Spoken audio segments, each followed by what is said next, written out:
cannot believe it's been a year since me and my team built this 800 square foot floating deck here at the woodshed. It was always the plan to install railing, but since I insisted on having all of these beautiful but complicated curves, it was trickier than I thought. Most companies I contacted wouldn't touch it, saying the radiuses were too tight, but I finally found a company that had a solution, and now I have a completed deck. The brand of my railing is called Viewrail. They not only have an incredible selection of stunning modern stair and railing solutions for indoors and out, but they also make it easy to get started. Using photos and measurements I sent, the folks at Viewrail designed the entire railing system for me, including an exact layout plan that showed where to install each component. This saved me days of research, shopping, and planning. When Viewrail ships the railing, they also include all the hardware you'll need.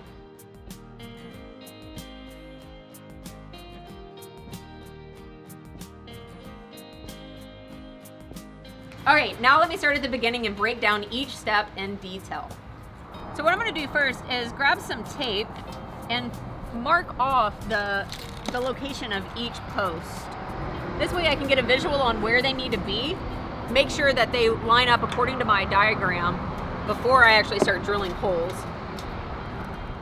Okay, so this is the bracket that the post will mount to the deck on, and you need to drill 3 holes in order to mount it to the deck. In order to make it go quick and easy, I have marked the location on this massive speed square so that whenever I put it on the deck and drop it down, I can center this to my tape so I know where the bracket should go.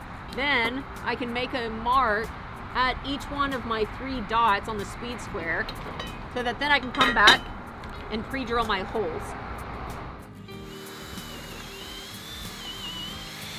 On my setup, I'm going to be using 2 different hardwares to mount these posts because it's all determined on how thick of a material is that you're going into. If it's 3 inches or less, they recommend that you use bolts, and if it's 3 inches or more, they recommend that you use lag screws. So for these bottom ones, I only have the laminated wood that makes up the fascia. On the top though, it actually has some blocking. So just pay attention if you're going to be mounting the system to how thick the wood is so that you can use the right hardware for the hole. So the back of this post has a dovetail slotted joint that mates up to the bracket that I just attached to the deck. They are of course a secure fit, so you might have to wiggle it back and forth or bring in a rubber mallet, but it's very easy to work it on. You also see this slot here at the bottom of the post, and that is what slips over the bolt on the very bottom. Now, with the post on, I go back through and tighten up that bottom bolt. The bottom of the post is left open so that you have access to the inside. The posts are polymer coated aluminum, which means lightweight but will hold up to the environment without corroding. It was that exact process for every post needed. Next, I started installing the handrail. For material, I'm going with epay. This wood is not only great for exterior uses, but it's a stunning color. Whenever you cut all of your boards in the shop, you can label them so you know which angle goes to which angle. I think the typical way that you use this system is that you actually butt your boards together. But since this deck is in the trees and it's going to be a structure that's constantly moving, we're going to have a 1/4 inch gap at all of our joints to allow some fluctuation. So when I'm securing my bracket, I'm trying to get the hole here centered over the gap. And then I'm also trying to get this centered from up and down. You could, of course, be awesome and use some tools in order to help you get it, but I'm going to do it by eye. Once I get it in place, I'm going to use a Sharpie to mark the holes. And then I'm going to pre-drill because this wood is very hard.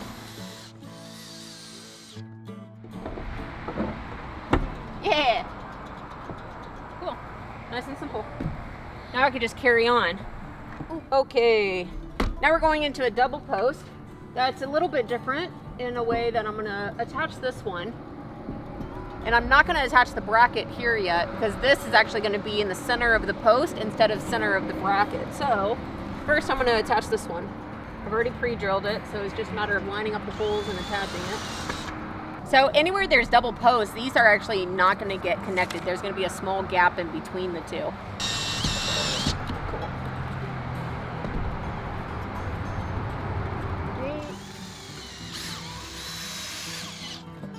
on this one, I'm gonna put the bracket on the left-hand side. With this one, I'll put the bracket onto the post. Now I'm gonna come over here.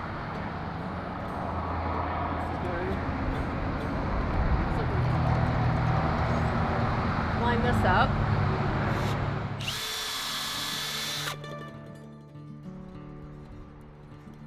Now, most handrails will be long, continuous boards, but I'm building in the trees, which means my structure will always be slightly moving. But also those curves add a layer of complication. To make the handrail curve, I had to chop my railing into bite-sized lengths. If I were installing this on a long rectangular deck, this would be a no-brainer job. But these curves turn this part into a job where you had to think about each one and push it this way or that way in order to create this really cool, organic looking shape. Now don't get me wrong, it wasn't hard. It just required more thought than a big box would. And I'm so glad that there's a system out there that allows me to have this one-of-a-kind showpiece. Okay, now on to adding in the rods. This part was fun. Once again, the curves add a layer of complexity, but it was still a breeze. The rods are made from 2025 stainless steel, so there won't be any corrosion ever. This system is actually patented by Viewrail and is the biggest reason it worked for my unique situation, because it's an alternative to the standard cable most companies use. Another downside to cable is that it loosens and sags over time, meaning you have to retighten it once a year or so.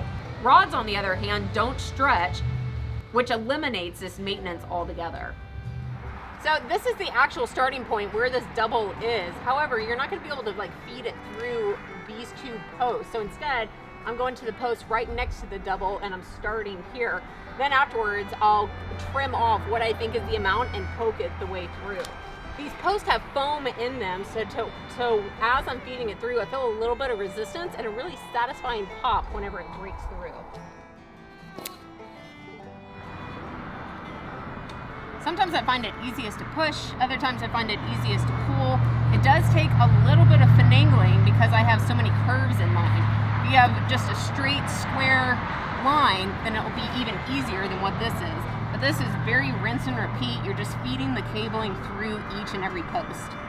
So now we're going to thread on these little end caps, if you will. They're threaded on one end with an Allen on the other, and this is what's going to allow me to tension the rods after I have them all in. I'm only going to put them on about halfway on the thread, so about 3 turns. Now I'm going to push all of these in until they seat against the post. Now, walk this way with me. That will give me the length that I need, and I'm going to go in between these 2 posts and just lop it off at the center so that I know I can back it out that way and then push it into this hole without it running into here.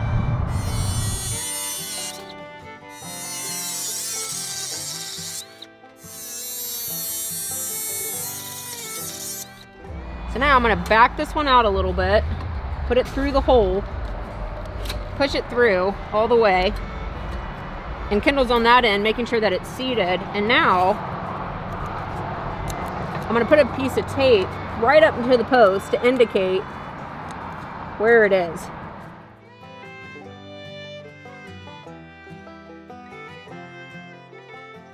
Now I'm going to back the wiring out and go 1/2 inch inside of the tape in order to make another cut.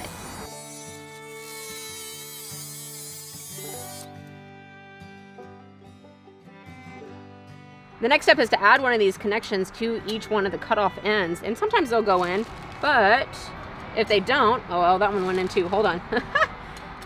If they don't, like this one, then you can use a deburring tool in order to get off the burrs so that these connectors can go in smoothly. Then you go back through with the crimpers, same thing, coming in about 1/2 inch from the edge, which is this direction, in order to crimp down on it, making sure it doesn't fall out.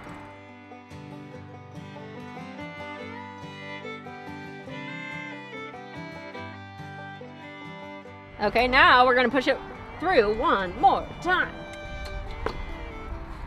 These are not supposed to poke all the way through. So now I'm going to poke this end cap through. I'm going to try to find the end thread and then thread it on. But just finger tight, because then I'll use the Allen wrench in order to fully tighten the rod. I have some square nose pliers, and I grabbed some plastic in order to not scratch the bars. I'm going to use this in order to hold it while I start tightening down. And I'm looking for something that is resistance and then about a half turn more.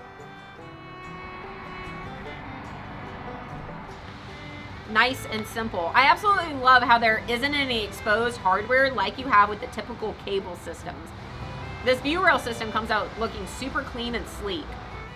One more unique thing about my situation is where the trees force us to break the handrail. The handrail is what keeps the posts from getting pulled into each other when you tension the rods. So what do you do if you can't put in a handrail?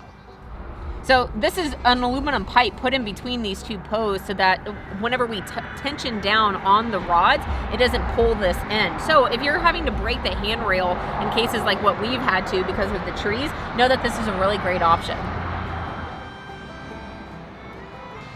Oh, and remember that beautiful but complicated staircase Jacob and I built for the deck? Its curves also didn't stop the Viewrail system. All of the same steps and components were installed to give the stairs a usable handrail. If you're looking to install or update a deck railing system, then I'll leave you a link to Viewrail. The entire system is high quality, but it can easily be installed yourself. Now, one of the biggest projects I've ever done is now complete, and man, it is so beautiful. Actually, let's shine it up some and really get it looking good. The perks of being under the oaks for the shade also means I'll be constantly cleaning up leaves and acorns from them as well.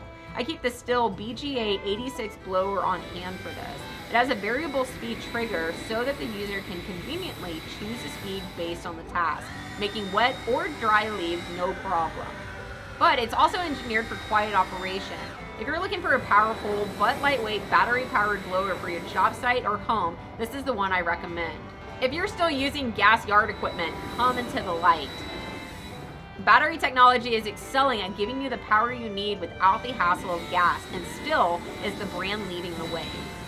The last add-on for this space, well, until I built the furniture, is some signage. If I were to tell you I was making these signs from MDF, you would probably think I was crazy. But there is magic afoot. Roseburg has developed an exterior rated MDF called Armorite. Folks, that means it can go outside and get wet. This stuff is resistant to not only moisture, but also insects and rot. It is a game changer, allowing you to now use all of the advantages of MDF, but now outdoors. I used it to make a few signs for the completed deck. Duck, duck, goose.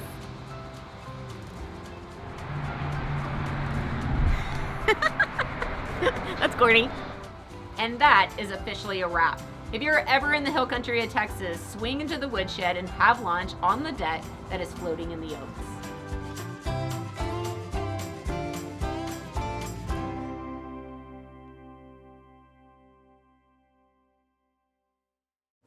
Well, the drone crashed before I got to my wave.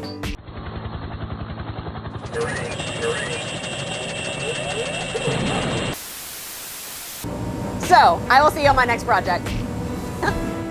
If you want to see what we're doing here at the woodshed, you can click here to watch the shop tour video. You can click here to check out the website, and you can click over there to subscribe to the channel.